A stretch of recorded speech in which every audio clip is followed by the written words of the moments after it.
మంచిర్యాల జిల్లా హాజీపూర్ మండలంలోని ఎల్లంపల్లి ప్రాజెక్టు వద్దనున్న మిషన్ భగీరథ ఇంటెక్ వెల్ని శనివారం ఎమ్మెల్యే కుక్కిరాల ప్రేమ్సాగర్రావు పరిశీలించారు.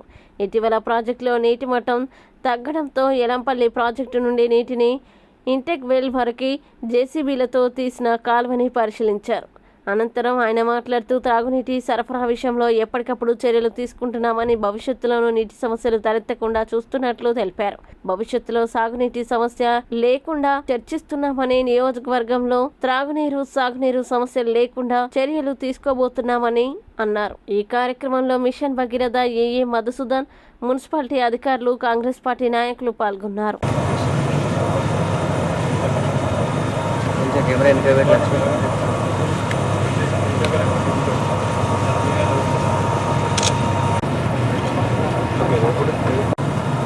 అది గేట్స్ ఎత్తి ఇట్లా పూర్తిగా బాగుస్తే అది యావరేజ్గా 200, హైయెస్ట్ 800. మనం దాన్ని 1 తీసుకోవాలి. కలర్ 1 అంటే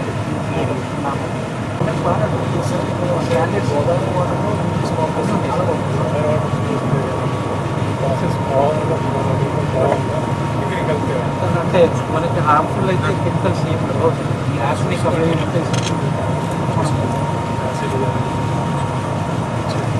డేంజరస్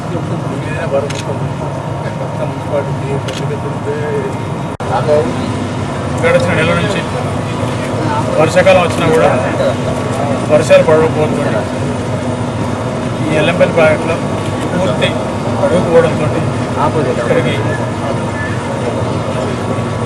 మిషన్ భగీరథ దీనికి వాటర్ సోర్స్ అయితే ఇబ్బంది అయిన వెంటనే మాసన్న గారు మొదలు చూసి ఇంకా 3-4 రోజుల కన్నా ఎక్కువ నీళ్ళు చెప్పిన చెప్పిన వెంటనే స్పందించి అప్పటిదాకా మాట్లాడి నీళ్ళు అక్కడి నుంచి టెన్షన్ ఇచ్చి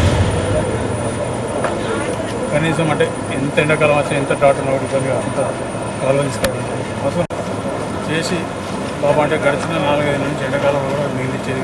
ఇంకా వాళ్ళిద్దరు ఇద్దరు బాగా పనిచేశారు. అంటే 15 సంవత్సరాల సమస్యకు పరిష్కారం చూసేసారు. టోటల్ కాకపోయినా 90% ఇప్పుడు వచ్చింది. ఇప్పుడు ఏదైతే సమస్య వచ్చిందో సమస్య కూడా వెంటనే అంతకన్నా ముందు ఆయన ఫోన్ చేసింది. అయితే మీరు సరే మా ఎవరిని పక్క పెట్టండి జేసీబీ పంపించేసి దీని తర్వాత రికార్డు చెప్పాను. వెంటనే స్పందించి మా కాంగ్రెస్ పార్టీ నాయకులు, కార్యకర్తలు అందరూ సహకరించి తీసుకొచ్చి ఈ లోపల 4 ఇబ్బంది లేనటువంటి టైంలో కొంత వర్షం కూడా కొంత వెసులుబాటు దొరికింది. మున్సిపాలిటీ వాళ్ళు కూడా అక్కడ వాళ్ళు వీళ్ళకన్నా కొంచెం అడ్వాన్స్ ఉంది. వాళ్ళు ఏంటంటే వాళ్ళు మున్సిపాలిటీ మొదటి చూస్తారు కాబట్టి వాళ్ళు మొదలెత్తారు. ఉండే దగ్గర ఉంది. ఆయనతో టెన్షన్ వాళ్ళు కూడా రెడీ చేశారు. 24/7 పనిచేస్తుంది బాబు. అంటే ఇంతకంటే ఎక్కువ వాళ్ళ నుంచి ఎక్స్పెక్ట్ వచ్చింది. ఖచ్చితంగా వాళ్ళ సహకారంతో మంచిర్యాల పట్టణానికి కానీ లేకపోతే నష్టం మంచిర్యాల నియోజకవర్గానికి మంచినీళ్ళ సమస్య సాగునీళ్ళ సమస్య కూడా నిన్న చర్చ జరిగిన దాదాపు కొలికి వచ్చింది. మనకు సంబంధించిన మటుకు మన నియోజకవర్గ సమస్యలో సాగునీటి సమస్య బహుశా వచ్చే సంవత్సరం ఉండదు. ఈ మంచినీళ్ళ సమస్య ఈ మార్చి దాకా అన్ని వైరస్లు ఎక్కడెక్కడ ఉన్నాయి. 30 సంవత్సరాల దాకా సాగునీళ్ళు కానీ తాగునీళ్ళ సమస్యలు ఏం చేస్తుంది.